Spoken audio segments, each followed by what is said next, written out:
and welcome to the Outdoor Recreation Council of BC's March webinar, How the Recreation Community Can Support Indigenous Tourism. I'm going to start by sharing my screen.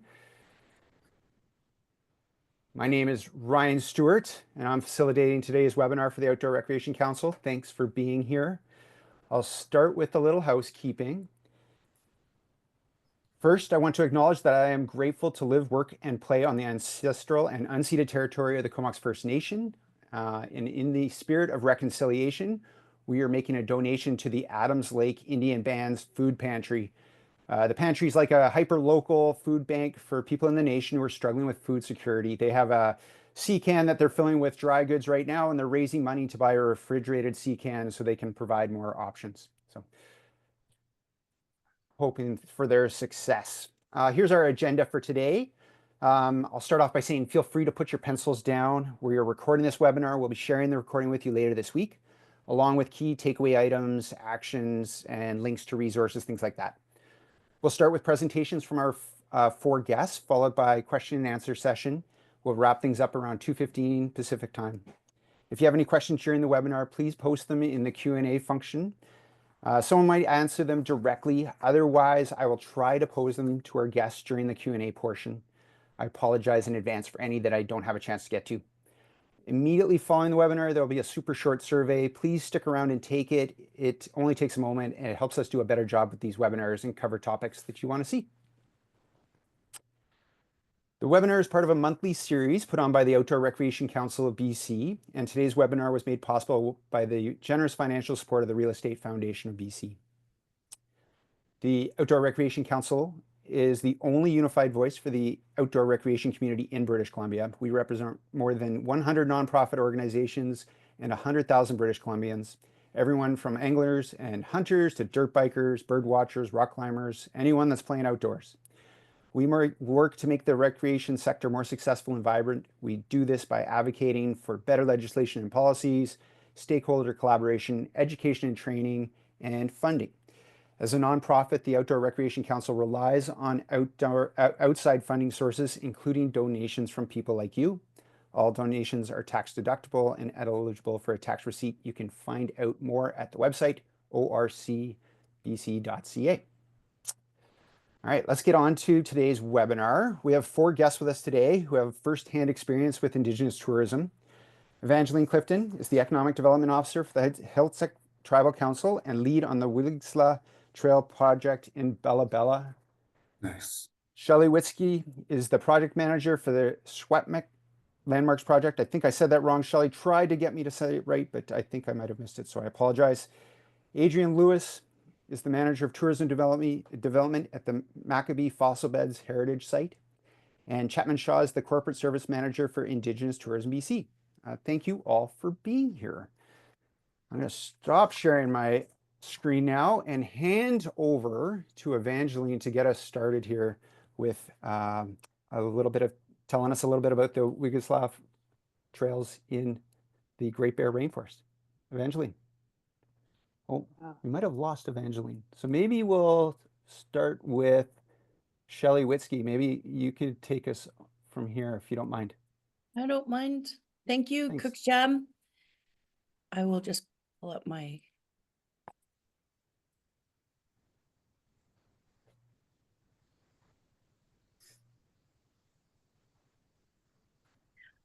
White Shelley Witzke Spamulach Resquest. My name is Shelley Witzke. Spamulach is my family name, and it means early riser in Secwepemc. And Secwepemc, so I am from the Secwepemc Nation. Excuse me, I just had a bite. So I'm here to talk about the Secwepemc Landmarks Project, and it is through the Shuswap Trail Alliance. So they're the main proponent for this project. They handle the administrative and funding for us. And they're an amazing organization of over 160 user groups. And they are a collaboration of partners working together to create well-built, well-designed, well-signed, well-maintained, and well-promoted trails within the Shuswap region. Currently, they have over 108 trails, and are a really great way to see the natural environment here within the Shuswap region. The Secwepemc Landmarks Project, of course, is 100% Secwepemc driven, and it's guided by the fluent Secwepemc language speakers from the four local Secwepemc communities. So that's Kastalnik, Adams Lake Band, Sketchin, which is Nisconlith Band, Sklux, which is Little Shuswap Lake Band, and Splitchin. And all four bands, organizations, chief and councils, and staff communities support this project, and it's growing bigger every year. For today's webinar, I'll be talking about meaningful Indigenous engagement from the Indigenous perspective, also Indigenous engagement from the settlers' perspective, some challenges and decolonization that Indigenous people are going through, and how to start the conversation, some Indigenous requirements for 10-year projects, building relationships, and then a little bit about the Secwepemc Landmarks Project itself. So for meaningful Indigenous engagement from our perspective, it's really important to be a resource. Often we don't have enough seats, we don't have enough bodies in seats, and we don't have enough technical expertise in those bodies in those seats. So it's great if we have partners that can fill in those gaps of science or other types of knowledge that might be just missing within the nation. So being a resource and sharing your knowledge is amazing. Of course, this goes across the planet. Be open-minded and flexible, and respect their intelligence and life experience. I have some cousins that can rip a truck down in their backyard and put it back together again. And I got to say, with a bachelor's degree, that's probably not something I could do, or it would just never all fit back together. Share a little bit about what you've learned about their culture and language. People always like to hear that, and it's a great conversation starter. So do the research prior. So read up on their websites, their authors. There's a lot of great authors out there to learn more about the Indigenous people you're near or common experiences in North America. And don't be afraid to make mistakes or offend. Get curious, ask questions. From a settler's perspective, and I borrowed this from the executive director of the Shuswap Trail Alliance. Her name is Jen Bellhouse. I borrowed this from one of her slides with her permission. So be genuine. And again, that goes across the board. When you're authentic in your search for partnerships or building relationships, that comes across. Attend public community functions. Some functions might not be public, but there are some really well-run public Indigenous events, excuse me, like powwows, for instance. They're generally open to the public. They're really well run. The MC will let you know the process and the protocol, when to stand, when to respect if there needs to be, like, if a feather has dropped, there's a whole ceremony around that, when to take photos, when not to take photos. So they're really well run. It's a nice way to kind of intermingle if you don't know any Indigenous people. Respect that the answer may be no. There is a massive lack of capacity within Indigenous communities, and they may not just be ready. But planting that seed is like for everyone, it may grow one day. And continue to show up. That's really important for when they are ready. Adjust expectations and timelines. This was something I learned, had to relearn this process. Working off reserve outside of my community for the first 20-something years of my adult working life. I obviously, efficiency, expediting the process was all very key to business success and corporations and organizations. And when I came to do this project, my elders reminded me that it's good to socialize. There needs to be a socialization. We need to mix and mingle with each other. We need to find out what's going on in each other's lives and support each other, connect and bond. And then once people feel safe and they know why we're there, what's the purpose, then the information flows. So it doesn't always start on time, the meetings and whatnot, but once we're there, there is amazing buy-in, and people really get behind the project. And also protect and promote Indigenous interests. If there's a sacred area or a significant site that the community, Indigenous community wants to protect, getting behind that and supporting them will go a long way as well. So some challenges. I mentioned lack of capacity and technical experience.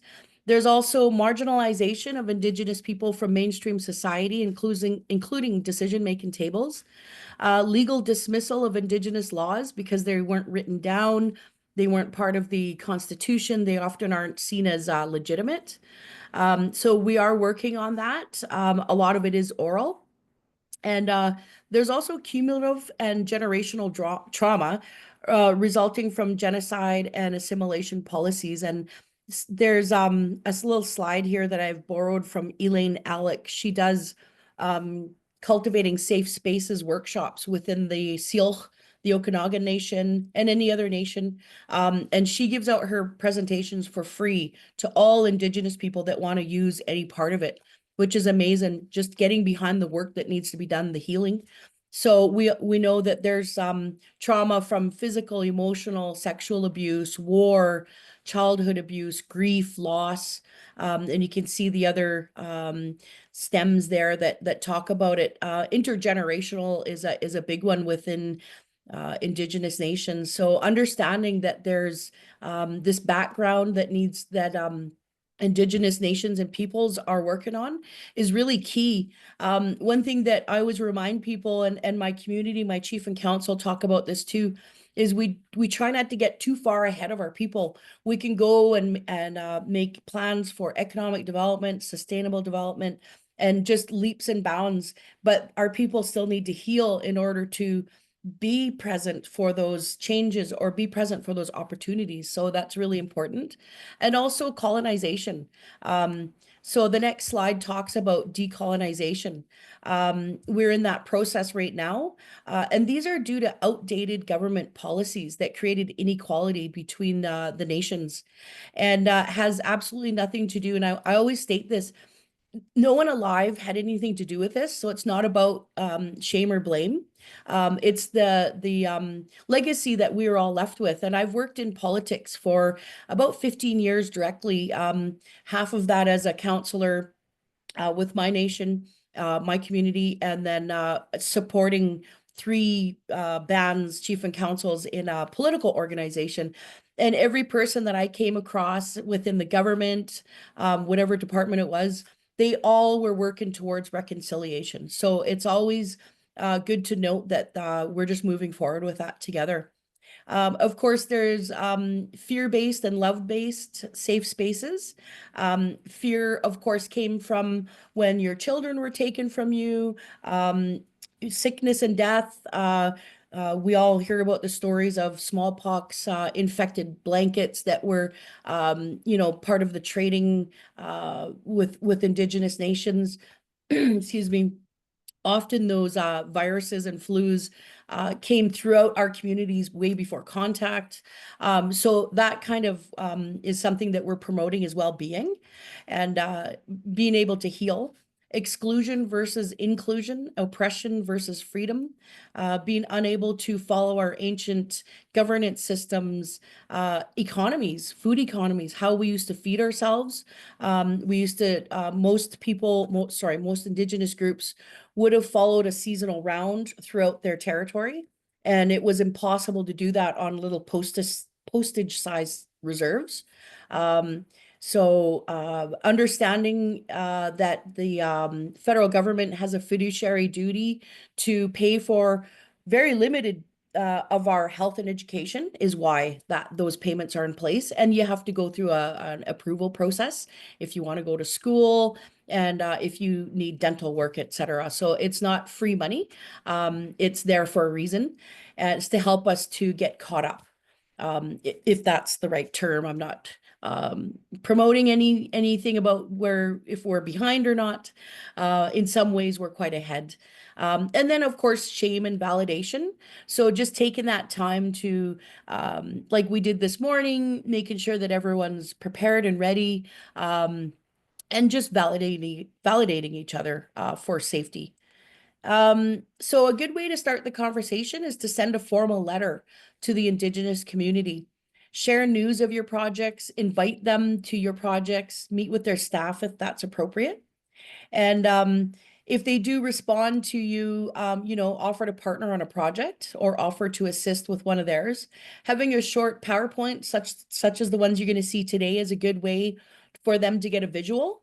And finding a champion is a good idea as well. They're often, a way to find a champion is to ask the front desk receptionist who's the most likely to respond, which is how, I'm sure people that maybe Evangeline, maybe she gets lots of calls because of that when you're a mover and shaker. And it's not that it's only the movers and shakers, it's because of the lack of capacity too. There's just so much we can do. So some potential requirements for tenure. As outdoor groups, you might have learned about tenure. It is through BC Front Counter for exclusive tenure or shared tenure. Leases, licenses, permits are other types of tenure in that website. So there are other ways, the Indigenous referral systems such as Nations Connect. These are with some of the Secwepemc communities nearby, and other Indigenous communities would have their own version of Nations Connect, or they might use that. It's basically a software program that shows, and it's a database that's living. It's always being built within, but it's showing where certain sacred spots are, archaeological sites, etc., that need to be avoided. So there's staff that would look at that. Also, preliminary field reconnaissance is something that might happen. Cultural heritage overview assessments, archaeological impact assessments, archaeology itself, and community engagement. And then again, I mentioned the BC Front Counter, and there's more information on the BC website for that. Building relationships with First Nations requires commitment, respect, need to provide a space for all voices and inclusion, requires time and patience. And there were some questions that were provided to the panelists. I've built it in. So what are some ways the recreation community can support Indigenous tourism? And Indigenous tourism can support volunteer recreation groups. So just some ideas I had, market each other's events and business. If it's something that you can share on social media, get the word out there. If it's a public event, obviously they want people there. Also request an elder to do the opening prayer, or request participation from the Indigenous nation. That's a good way to start. Elders, they're the matriarchs and patriarchs in our nation. So if they believe in your project, pretty much nothing can stop it. They want to see things like that, build relationships that are good to the land. So they'll support those types of activities. And what are some opportunities both sides are missing or might be missing? And one thing that came up in my experience with the Landmarks project is partnering on project funding. We partner between the 4 communities, and that's a really strong way of showing that partnership level. We also partner with a lot of different local NGOs, regional government, and sometimes even the municipalities. So that might be something to consider. A little bit about the Landmarks project. So these are some photos of the first trailhead post unveiling. So we had 100 trailhead posts made out of cedar donated to us. And we brought a storyteller around. We had 5 classrooms in School District 83 in Salmon Arm, and then Chief Tom School and Sihahaya School in Splitcheen, which are both Secwepemc immersion schools. And the storyteller talked about the story of the salmon, the story of coyote, the Secwepemc stories, and the meanings behind it, shared a little bit of our culture, and then taught them how to create their own pictographs. And they went away for a couple weeks in their schooling and designed their own pictograph designs. And then at a later time, we brought in Hop. You can see the elder there. Hop Yu is from the Splacheen community of the Secwepemc Nation, and he's a carver. So he came in and taught the students how to carve. This is Jackson campus. So the first unveiling was the grade 12 class in 2022. We wanted to have them celebrate it before they graduated and moved on. So these cedar posts will be up for about 25 years, we figure, and then they can go out and show their families where they are. We also had about 17 foster kids in care come out and do the last 17 posts. We worked through the Ministry of Children and Family Development process, because of course that's confidential information, who they are and how to get a hold of them. And so it was beautiful to see these children in care come back and get some of their culture. I remember one of them just lit up because it was a hidden talent that she didn't have. And so her auntie, she was in the care of her auntie, was asking questions, where can I get carving tools? And so it was really, just a lot of really beautiful things come out of these projects. And so this is the Secwepemc landmark. This is downtown Salmon Arm near the wharf. And the picture to the right is the sculpture. There's more information on the website, and the iron fence there, it looks like a fence, is the settler design that intermingles with the rock, the foundation. That's the Secwepemc artisan created that. And some of the artisans seated there, this was during COVID, but most of our meetings were outside. This is the Chikoka, sorry, Secwepemc means supalali. So this, before the city was there, it was prevalent supalali or soapberry bush. And Chikoka means a small bay, and that's at the Chase Memorial Park Wharf. And there's the elders that chose the site and talked about the area, provided stories, and this is all on the signage that accompanies the sculptures there.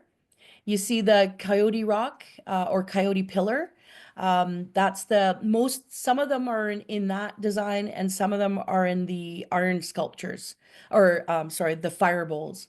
And then you see the iron trees there. That's the settler design, who made viewing portals, which depict tree caches. And the name of the mountain that if you look through them, you'll be seeing a certain mountaintop. The name is on the sculpture, so you get to learn what the name is and what it means, and how to pronounce it is on the QR code on the signage there. And these are some of the landmark locations. So this is phase 1, and you can see the little yellow signs. So some of them are the larger sculptures. And then when you hike on a trail and you get to the mountaintop, there's a smaller one at the top. Not all of the sites have trails, but we've probably 90% of them have trails to get to the larger, or the smaller sculptures. This is phase 2. So we're almost finished phase 2. We'll be unveiling the last 5 this year. And just a rundown of our phases. So the first phase, we had 8 sculptures, 10 elders meetings, and then the 100 trailhead posts carved by students. Phase 2 was 8 more, and then 14 more out on the land meetings, which are really amazing. There were elders that we brought out that had not been to that location for almost 80 years. And they had remembered for the first time that they were there as a child, 8-year-old, 10-year-old, with their family doing ceremony out on the land, and just amazing stories. And it's just so good to be outside. Of course, that's why we're all here. Phase 3 is starting up this year. We'll be doing strategic planning with the 4 communities. So we'll be asking them, and this is part of our best practices, we'll be asking them to provide input into what they would like to see for the site visits.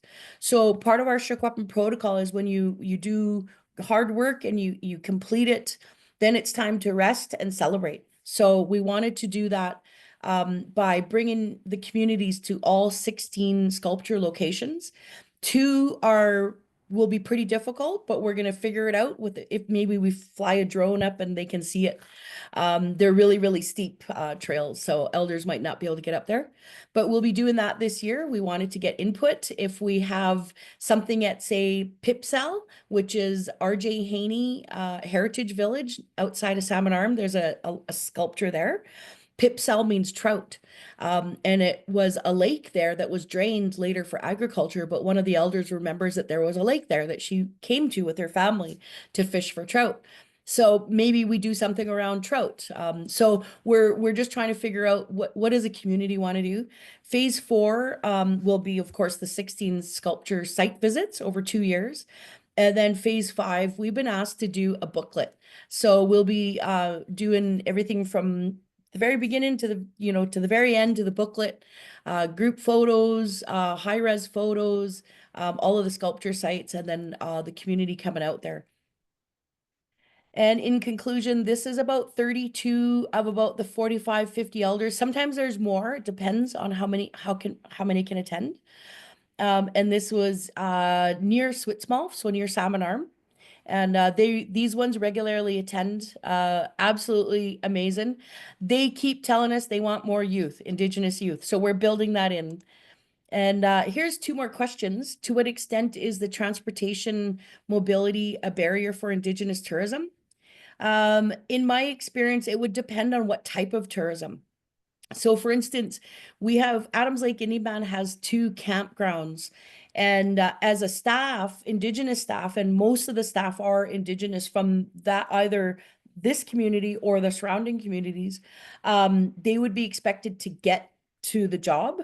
But there's other barriers, like if they work for I guess one of the sayings is if you have a driver's license on a reserve, you're pretty much guaranteed a job because of different barriers that I talked to in that last slide. There might be just things that are preventing them from getting that license or from paying off fines. Often Indigenous areas where we're remote, we don't have access to good paying jobs, so it's hard to find a job to pay off a fine. But if you do have a driver's license, definitely there's a lot of employment for natural resource crews, forestry crews, things like that. They're the ones that drive the crew trucks and whatnot. So transportation is definitely a barrier. And then if it's an entrepreneur, like I know that there's an entrepreneur that had his own bus, so or like a mini bus that he would take people to the start of the tour. So I guess I'm not sure if I'm really helping with this. It would differ for different types of outdoor spaces, and definitely leasing one or partnering and sharing one would be a good way to get around that. And then how to engage and attract more schools, teachers, and students to visit Indigenous attractions. That's a really good question. Fresh out of university 20 years ago, I worked at Incubate Heritage Cultural Center down in Asuyas on the Asuyas Indian Band. And what we did there is we advertised just a simple booklet showing the tours, the length, the amount. I think back then it was $3 or $4 per student. And we advertised that with the school districts. So any information has to be pre-approved by the school district before they'll disseminate it to the teachers. But each classroom, each teacher has a cultural budget. So they can choose that year what they want to do and bring their students to, and having them aware of your Indigenous attraction is a good way to build that number there. And it was amazing. We led school tours in the off season from September right until April, May. So that was a great way. And so here's my information. You can feel free to email me or call me, and there's more information on the project here. So Cook's Jam, thank you. Thank you, Shelley. That was incredibly in-depth and thorough, very helpful. Just before we go, I'll just mention that we can share, I think, Shelley's slides with people if they want to catch some of that again.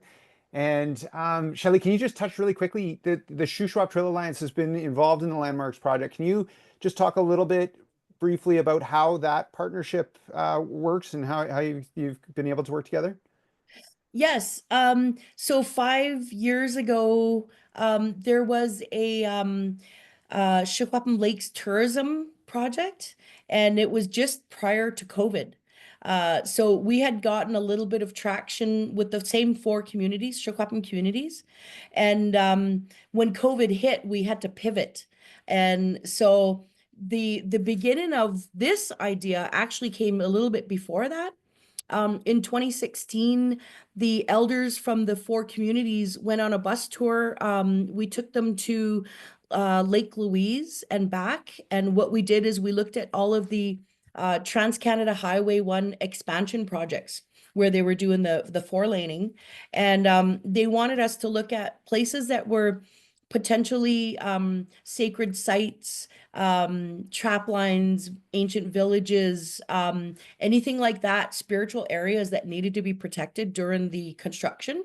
And on that trip, the elders noticed all the way through the entire Secwepemc Nation traditional territory, all outside of our communities now, but our traditional territory, there wasn't one sign, signia, symbol that you were within the Secwepemc Nation.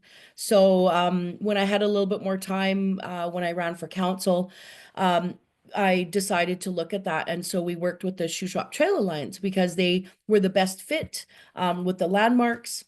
And it's also close to our ancient landmarks where we would leave signs for each other. Some of them are thousands of years old, to show where you can get food, fish, meat, berries, etc. So that's kind of how it started. Nice. Thank you. I'll pass the mic over to Evangeline Clifton there in Bella Bella. Good afternoon, and thank you. I'm just going to share my screen here. It's up. You're good. Thanks. Good, good. Okay, so Hayasulaga Klanugwa, Evangeline Clifton Klanugwa, Lu Klanugwa Iste Du Uyili, and Lu Klanugwa Heiltsuk. So my traditional name is Evangeline, or my traditional name is Setting Things Straight, Hayasulaga. My colonial name is Evangeline Clifton. I'm from the East State and Uyili tribes of the Heiltsuk Nation. And today I'm going to share with you the Waglisla Trails project. And this is located here in Heiltsuk territory. This is our community in the picture. And we have about 1,500 people that live here, and it's a mixture of visiting professionals and majority Heiltsuk members and people from other nations.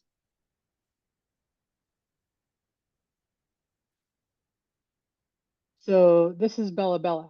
This is the front view, and you'll see our big house and our community hall and our band store. It's really the core of our community here. And today I'm going to be sharing with you our two trails. So we have the trail on the left. This is our 2021 trail that we built in 2021. We're still getting a rename for it. And on your right, you'll see the Martins Lake Trail that has been rebuilt. I believe we are number 3. So when we moved home during the pandemic, April 2020 is when we moved home. This is the picture on the left is my husband, and we volunteered to go down and start fixing up this trail because we moved home from Nanaimo, and Nanaimo has all these amazing trails, and you just want to see a little bit of that for home. And I really focused on creating recreational spaces for our community. This bridge kept getting washed out. The water level would rise, it would be held on by a rope, and there was just no fixing it. So I was like, we really need to do this right. We put a call out for volunteers, and when you look at the right picture, that was Kimberly. I believe a group of about 5 people came out and volunteered with us on the weekends to start the trail building. This is what we did. This was old Martins Lake Trail, and then on the right side, you'll see where we cleaned it up and we expanded it a little bit so that it was a little bit safer to walk. And this is just kind of showing you our work. And this was just, you know, weekend, get out. It's COVID. You want to be out in nature and reconnect. And this is what we did, I guess, for fun. It's just wanted to bring a little bit of our passion home. So this part was probably the worst part for us. It was bumpy. There were holes. Like it was uneven and very dangerous. And we spent a couple days just, you know, raking it out and filling up holes and just trying to make it nice and level so that our nation can get out and walk. And this leads us to our 2021 trail. And we are going to be doing a blessing on April 16th. We did invite Tom and Pat from First Nations Trails to come and witness our trail blessings, which this is going to have an official name. And it's going to have a Heiltsuk name because we want to insert, you know, our language into our work. And it's only about half a kilometer long. So our goal is to create more. So this is the beginning, and it all started with an email. I did not know that trail building was a profession, and I Googled it on Facebook, and I came across Tom and Pat's website, and he emailed me back almost immediately, and that's where our relationship started. And we walked to this, and it's boggy here. You know, that's one of the biggest challenges is that we have rock, we have bog. So you can be building the amazing trail on a nice sunny day and the ground is hard and you're like, perfect, I did it. And then we get a rainfall and then all of a sudden you're ankle deep in mud. So it's been challenging, but you know, it's something that we love to do. On the left picture, you'll see two ribbons. One was the pink and one was the white. One of those actually was our crew with Tom and Mitch and Richard, and they went and they flagged where they wanted the trail to go. And then the second one, I believe it was the white flag, if I'm correct. Elroy, our local archaeologist, he went through and he cleared it. He was saying like it's okay to build your trail this far, and we wouldn't build the trail further if it wasn't approved by our archaeologist. In the right pictures, these are my boys, actually my oldest and my youngest, and oh my second, so my oldest, my second oldest, and my youngest, and we had them helping, and you know they were taking and they were treading and they were working really hard to make sure that we were able to, you know, get it started. And they actually found it fun too, which kind of really excited me. And this is kind of the end of the trail today, but we took a walk and when we got a big snowfall and obviously it's still kind of well rounded out there and we were able to walk still, which was awesome. It has now gone from like this, where you see the mud and the rocks. And then we have the stairs. We filled them with rocks as well. Of course, is my husband. There's Rich in the background. He worked with the 21 Trail. And this is my second son, Talon. So now the whole trail is covered with cedar chips as of last year. And we got cedar chips donated to us from the Cucks Project Society. They cut wood and they have their local sawmill. They run it through the chipper and they just basically say, whatever you need, come grab. And so we took full advantage of that and we have used wood chip on our old 2021 trail and our rebuild of Martin's Lake. So it's fully mapped out there and it's such a beautiful walk. And I found the difference between walking on the rocks and walking on the cedar. It wasn't as hard on, you know, you don't get shin splints right away. You're not sore. It works for us because we don't have like thousands and thousands of people walking on this trail, but we walk on it like as much as we can. And there's very low maintenance after all of the work that we have done on it. And you know, we have to cut grass and cut a branch that grows over it once in a while, but that's about it. Like it's really low maintenance trail, this one was. Which takes us to our Martin's Lake Trail. This was a rebuild. It was built back in the 70s, and then I think it was rebuilt back in 2019, and this is like the bridge is still washing out, and I was just like, we just need to get this done, and we need to get it done right. I got Tom and Pat here again, and we took apart that bridge because we were still able to use the poles, and we had these two young men take all of those planks off, and then we put them in the sea camp because we're like, we can use this, it's still good. And we had Tom and Pat come in. There's Mitch on the left picture. A little blurry, sorry about that, but they had a winch and a truck and they made it happen. They pulled these big poles down and then over, and eventually we had a bridge that went up the stream, probably a good 15 feet, and it's lifted out of the water now. We do get a lot of rain here. We are in the rainforest. And come October, November, that's when the bridges would get washed out. But this one, I'm excited to say, has survived fall and winter. And we're going into spring. Not to say that we're going to get less rain. April showers, right? Coming up pretty quick, and it just doesn't seem to stop here. Nice. So we had the guys working. We had a team of 4. So we had Reed, River, Robert, and we had Aiden, and they were all supported by our HG Stute. They had 6-month contracts, and which we extended 2, and a couple finished sooner. One got off for unknown reasons, and we just kind of kept trekking on with these guys, and we really built a good relationship with Tom and Pat. Like, they come in and they always say, like, we don't like going to very many communities anymore. We're getting a little older, but they love coming to ours. And, we have such good people that just show up and help contribute to building these beautiful bridges.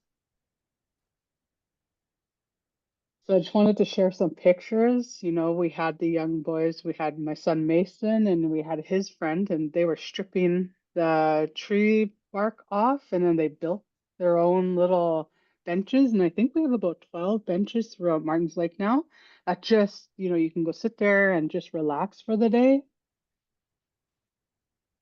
We have a selfie station. This is what Tom did. And, this we rebuilt and we cleaned it out again and made sure that the bridges are still good and standing. We have Mitch and Patrick, like, just, sitting there. We had a photographer come in, and these guys they were just having it. They just loved, like, being out there and working and getting their pictures done. And they've really found, a love for building these trails, which the momentum is growing and it's exciting. And we also threw in a zip line.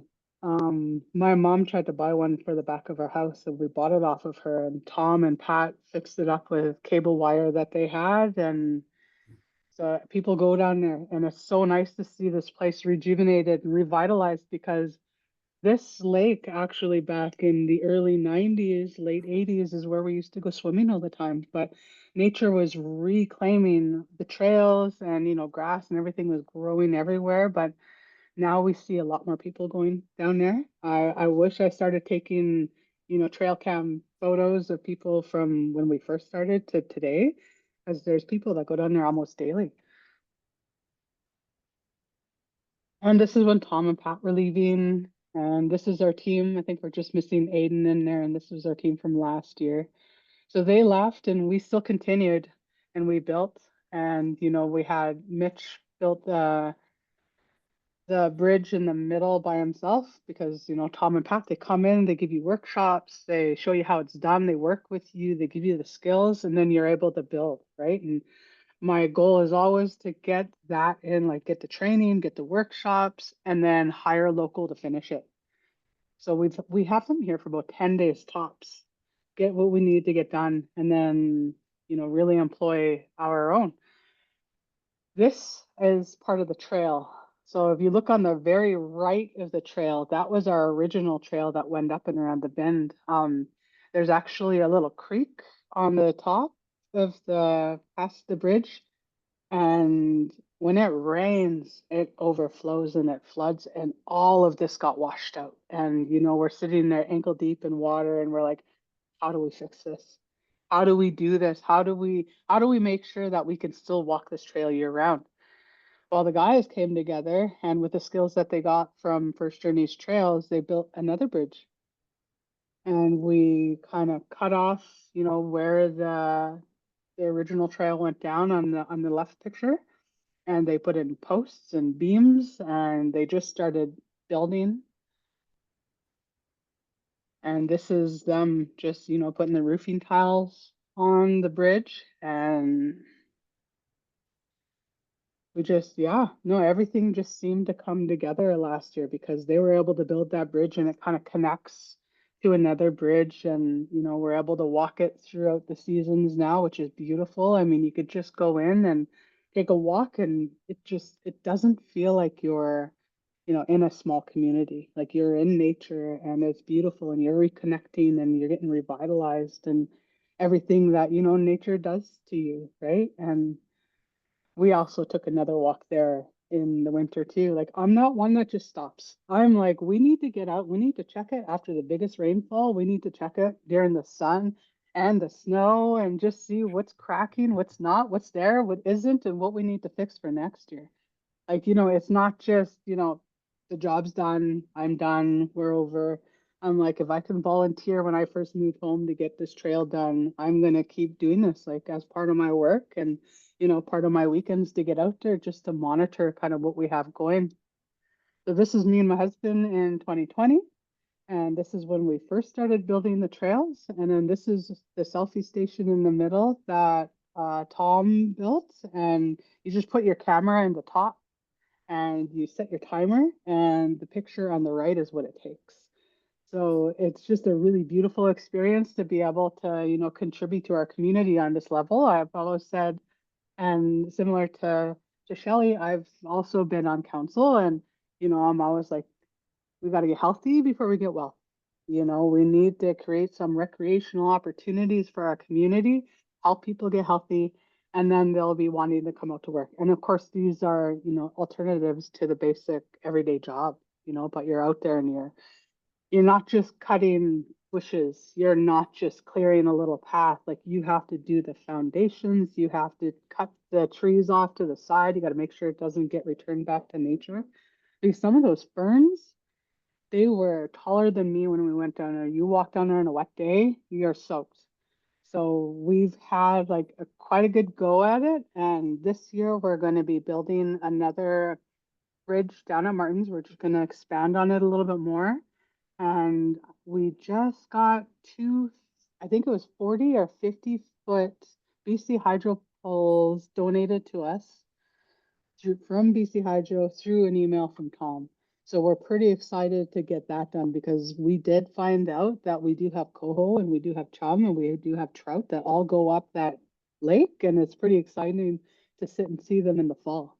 So yeah, no, I just want to thank Shelley for going first. I think that was perfect. It just kind of laid down the foundation for, the presentation that I had, because mine was just all photos of what we've done and what's kind of growing here. And one day we aspire to have, 4, 5, 6 trails. Like, we're such a small community, but it's such a beautiful feeling to get out. Thank you, Evangeline. I'm wondering, what have you noticed in the community when you have these trails that are more accessible now, easier to walk in all weather? What are you hearing? What are you seeing out on the trail? I see photos, people post on Facebook all the time, and I'm trying to get them to use the hashtag Waglisla Trails, because I'm like, I just want to see how many people are using it. And we haven't started like Instagram, but we've always just kind of stayed on Facebook. I started a group, people follow it. And, I've always had people like, oh, that's just my favorite trail to go to. That's my favorite place to go to now. And, there's one shot that I showed in there with like a landscape, and you could see the lake, and you could see a couple of like trees laying down. If you're there in the afternoons, you always hear the eagles, and you could see them sitting perched on that, log that's sideways. But then you can always hear them. It gets kind of scary sometimes, because it almost sounds like there's wildlife or a bear running through, the forest. But you look up, and there's just eagles coming through. It's just beautiful. Like there's people that are always down there. There's kids and there's like they have their little fires and they're not kids having their fires, but families there hosting picnics with their family. And they're playing in these little creeks that haven't been swam in so long. And they're also like going into the lake, and that's one of these days I want to get a float out there because that's what we had when I was a kid and swimming out to it and jumping off it. Like it breathes life back into that lake. Yeah, wonderful. And do you anticipate, or maybe you're already seeing this, some of the people, the boaters and stuff like that, fishermen coming through Bella Bella, like coming and using those places? Yeah, like Mitch was down there and Mitch is very personable and he talks with a lot of people and he's had people from Australia like come through there and they're like, I just was told that I have to come over and check out your trails. And he sits there and he talks to them and there's like a few places from the States and down in like Mexico, people have just, we heard about your trails. We want to come and see them. And then like we just get pretty excited because like, man, we should have some kind of survey going right now. But we're starting that this year as well. Nice.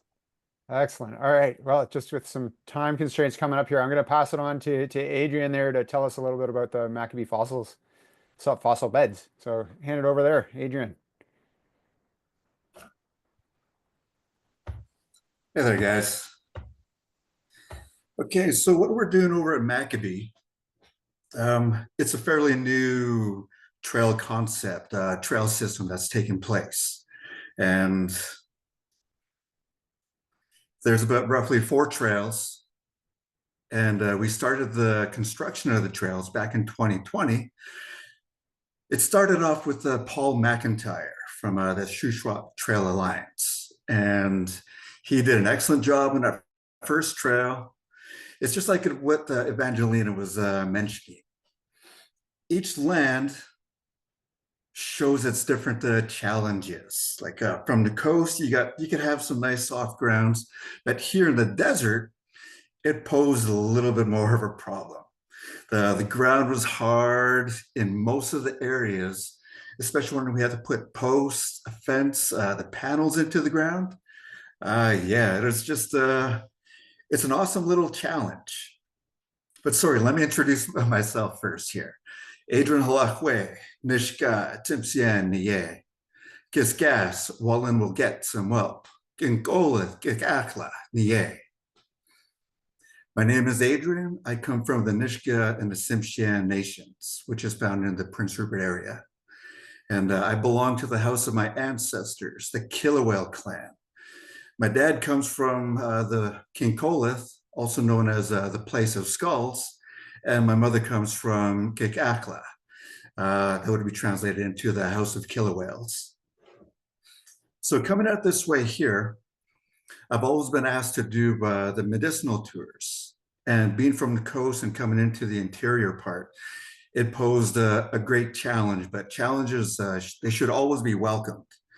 To gain knowledge, yeah, you could get the theory, but if you could go look to some of the elders and the knowledge keepers to help you with this, then you're looking at the real true information coming from those that have lived from the land.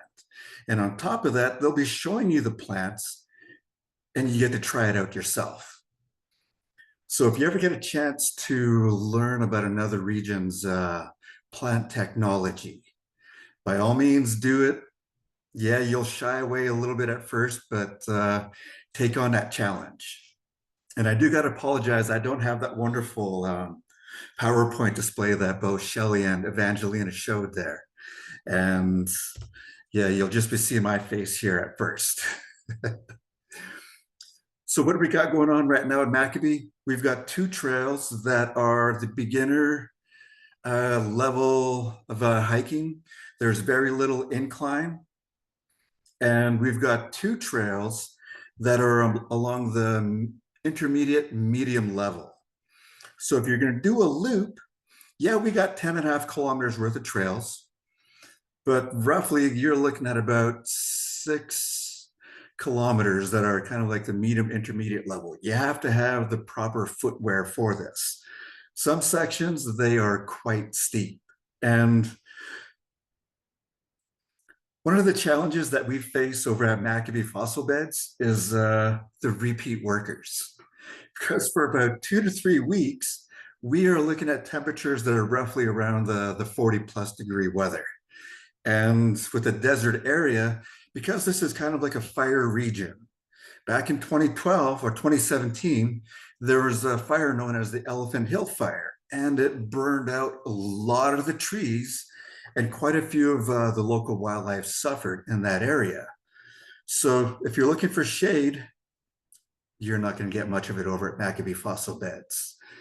So with being an 8.5 kilometer total loop, we will provide the guests that are coming over to Maccabee with some water, and somewhere down the line, we're going to put up a couple of like little water cache sites at the key and vital loop points. One will be you'll have fresh water, and another little cache site where you can just drop your empty water bottles off. And at the end of the day, we'll go back up there, collect what water is left, put it back in the fridge, and go over to the other site and collect where the empty water bottles are at. Previously, we have been offering the people who are doing a loop bear bangers to help protect it, because we get a lot of local wildlife like black bears, the coyotes. Coyotes don't really pose a problem unless they're in large amounts of like about 3 or 4 plus. Then you know they're in a hunting mode. But then when it comes to like fall, just like Evangelina, she's probably facing the same situations where bears are coming up and other wildlife are trying to fill up their stomachs before they go into hibernation. Over in Maccabee, we get a couple of families, one mother that normally has about 2 cubs, and 2 more mothers that come around with 1 cub each. So, you know, once for over at Maccabee, we kind of close off a section of the trail loop, because we don't want the mother with the cubs meeting up unexpectedly with some of the guests that are doing the loop over at Maccabee. Try to avoid that kind of little scenario. Because once you get up behind the fossil bed mountains, you start to lose reception with your cell phone. So instead of having the bear bangers, we're going to now lead towards air horns. That's a lot more safer for the hiking user, and it's also deters away the wildlife that's found up in the back area. And also, since we're going to be tied up with Hat Creek, historic Hat Creek Ranch, we will be getting some of the tour buses coming by. And on those tour buses, we will be getting some elders coming off of that bus. Even though we do got beginner level trails, some of the elders are kind of accessible. So what we would want to try to do somewhere down the future, once we get it approved, we would like to have the side-by-side tours. Like all of our employees, our tour guides, our trail maintenance workers, we will get them certified for ATV operation, side-by-side operational use, bear awareness training, rattlesnake training, and also first aid. And one individual, we're hoping that he'll have a first aid certificate that's a travel endorsement, transportation endorsement. But for the side-by-side tours, they'll be quick side-by-side tours, because they're on the bus, they won't have that much time to be staying there. Most of the time, you're looking at about maybe a half an hour to 45 minutes for a group for stopping there. So with the side-by-side tours, that'll give some of these elders, these accessible individuals, a better opportunity to go out and see what was provided on these trails. Some areas, it's a point of interest. There is an old pit house site back there. While we were building some of the trails, some of the workers found flint knapping evidence around this pit house site. And it's a single one, so you know that must have been a hunter's pit house. It wasn't that large. There was a little bit of a water source around there. And I'm pretty sure back in the earlier days, there must have been a lot of deer back there, more than there is now. The bighorn sheep, bears, more activity of wolves in the earlier days. And yeah, it's just, there's a lot more to see. We'll take them over to another location where they'll be able to have a viewpoint experience that they would not normally be able to expect or experience. Each one of our trails has a viewpoint, and each one of these viewpoints, they get better and better to show the different tamil of the Secwepemc here, Secwepemc-led. And the first viewpoint, you're looking at about 400-meter elevation. The second viewpoint, you're looking at 550 elevation. The third one, you're looking at 666-meter elevation. And the one that not a lot of people will be able to see or experience is off of the Connections Trail. And that one, you're looking at 750 meters, and it's more in the back country. So you're not going to be getting that heavy traffic sound that's coming off of the highway. And as one of the questions was asking, is there going to be some kind of hindrance to get over to this location? Working with Shuswap, First Nations, Bonaparte First Nations, we're lucky to be on some of the main corridors found on the major highways in BC. And the only hindrance I'd see right now is having some of the tour buses turning into the Maccabee Fossil Bed Trail System is the highway entrance. That's going to pose a little bit of a problem because there's no proper turnoff to turn into Maccabee. But there are highway plans that were designed from both Shuswap and the Highway Transportation Ministry. And it's just a matter of getting the funding for that and starting it. And also with the tour buses coming in, there's no problem with them coming in. All we got to do is just maybe expand the parking lot a little bit more to maybe house at least a minimum 3 tour buses to come in at a time. And for attracting schools, before COVID hit, Maccabee, there used to be a lot of schools coming over this way here. So it's just a matter of gaining those institutions back and going out and visiting these schools or even just the school districts. Once we get the brochures made, it's a very young trail system. 2023 was when we actually first opened it to the public. And I got to be proud in saying that the trails were built by 85% of the band members of the Shuswap First Nations. And yeah, the biggest problem is it's getting repeat workers. It's such a hot temperature during those 40-degree plus weather. We got to drink at least a minimum 8 liters of water a day. And we're just sweating like crazy. It's a fun challenge. I'll take it anytime I can get it. And for the interpreters, yeah, interpreters is another one. It's because of that weather. So one of the other major things we got to get for the site is a misting station. So we're hoping to look for sponsors or grants given over for that. And also when we get the schools coming by, sometimes it's during hot periods. So at the very top of the Hoodoo View Trail, the main trail where people could go to find fossils, they could find the fossils because it's part of a debris flow. These fossils, they can't be carbon dated or radio carbon dated. So it's free for the picking. It's a heritage site, so none of the fossils can leave the site. They could bring it down to us and we will tell them as much information as we can.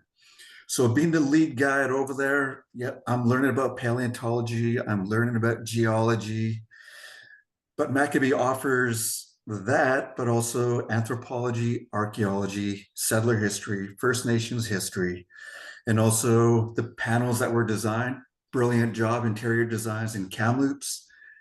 It just gives a lot more of the land history. So when you drop by, we'll let the land speak for itself. We'll just be the spokespersons for it and to help it come alive. Thanks, Adrian. The Bonaparte First Nation, they took over the management of the fossil beds. That's right? Correct. Could you just touch on what's the broad vision there? What's the nation want to create with that site? They've got some pretty huge plans for it. it's going to overshadow quite a few of tourism businesses in the area. So for now, what I've been talking with to Chief Antoine Cookby is I'd like to see the trails get expanded. Because as being an avid hiker, I miss hiking the grouse grind. Locals over there, they call it the gluteus maximus hirtus, and that name is there for a reason. And I do want to try to incorporate some of that, but not for the rope assistance, net assistance to help you get to certain areas. I want to expand the trail loop from 8 kilometers to 25 kilometers. And with these trail expansions, I do want to see traditional names for it. So one hike, this one trail, I could pretty much do it myself within about a month and a half. Takes you up to 850-meter elevation, splendid view of the Thompson River, the surrounding shield mountains that are in the area. And I want to call that one, well, in English, it would be called Heartbeat. So in the First Nations language, something that relates to the heartbeat is the drumstick that beats up against the drum. So here in Secwepemc language, that would be called Pomine. So that would be the name of one trail. The second trail is where I used to see a lot of the bighorn sheep going up on this ridge, up to a beautiful plateau area. So that one, bighorn sheep in the Secwepemc language, I believe that's Swalep. And at the end of Swalep, that's going to be the longer one. This is where I actually had a talk with the assistant trail supervisor for Hope Mountain Center. And his name is Nate Brown. I met him over at the outdoor adventure trade that was in Vancouver.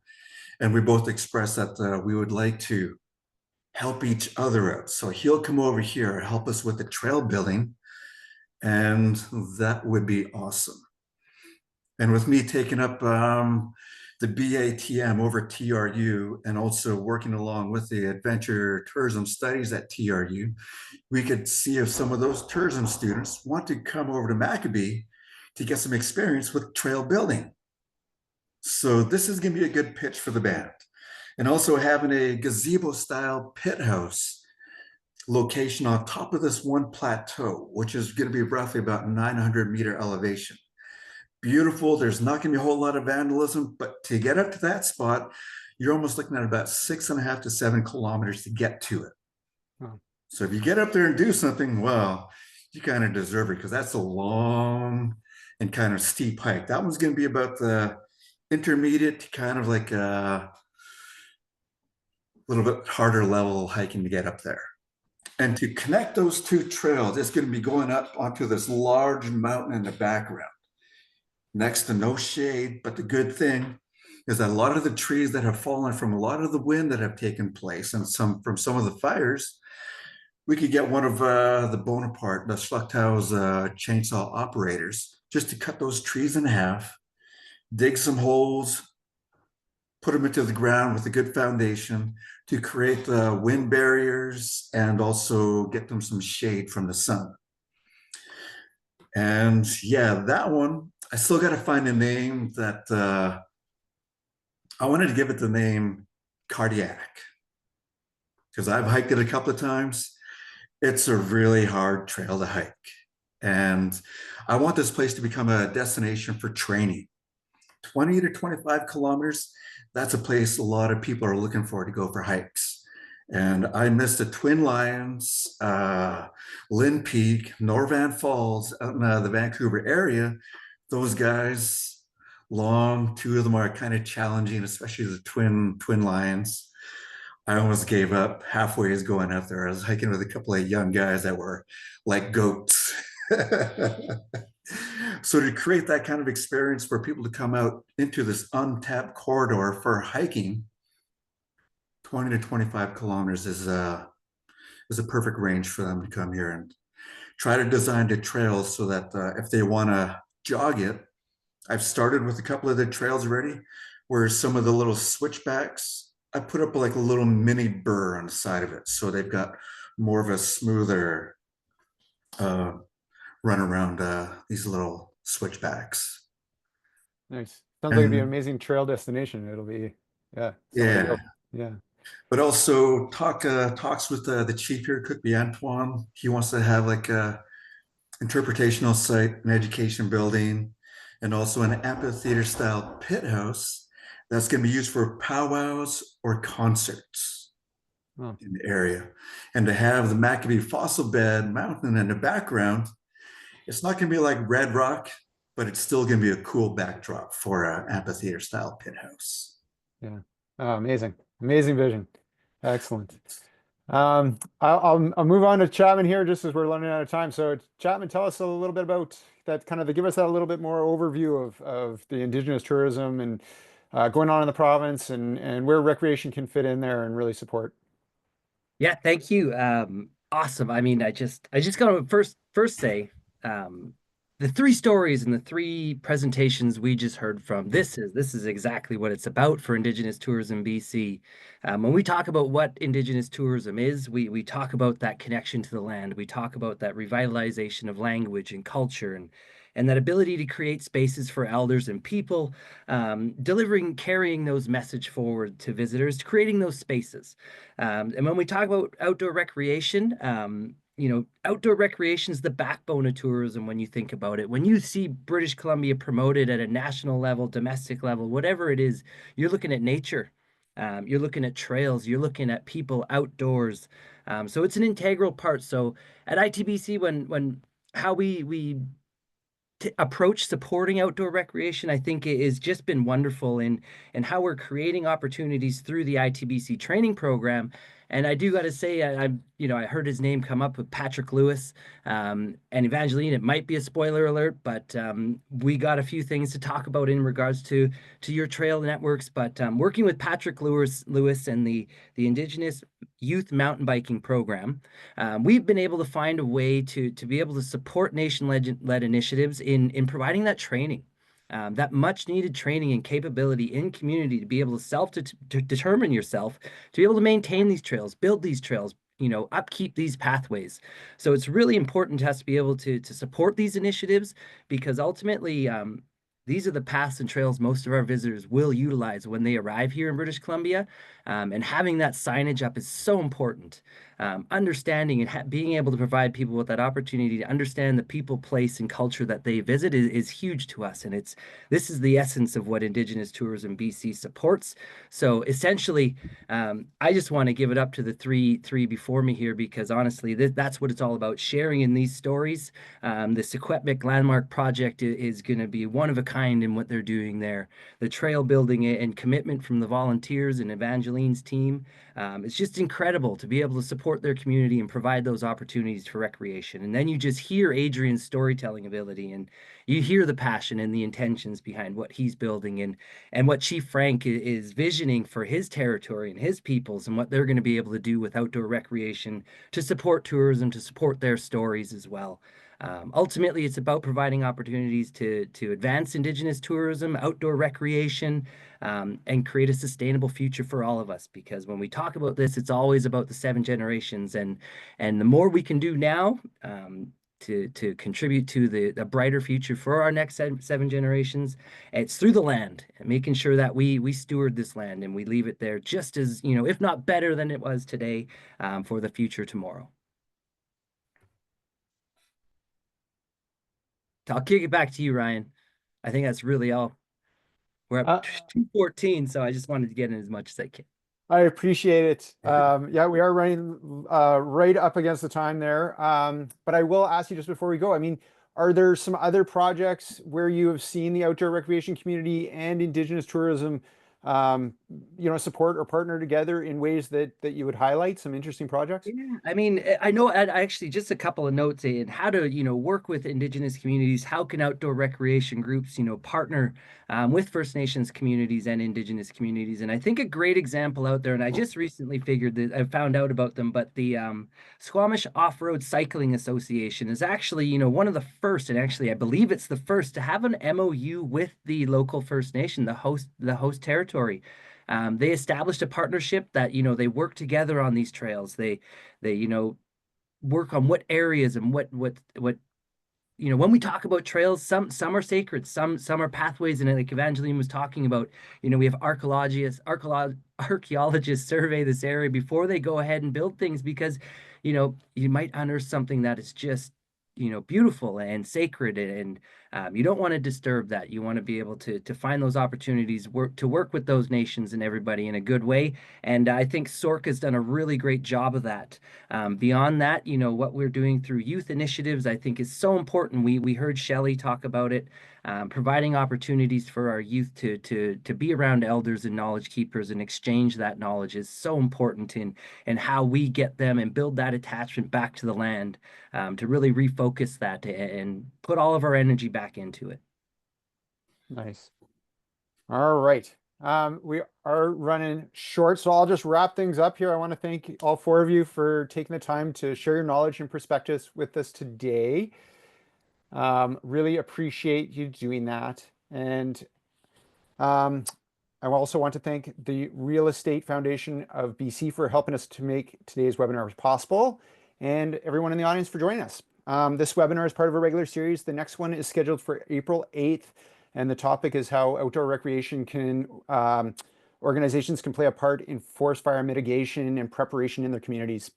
The best way to find out about it and to stay informed on everything the Outdoor Recreation Council is doing is by signing up for our newsletter at orcbc.ca.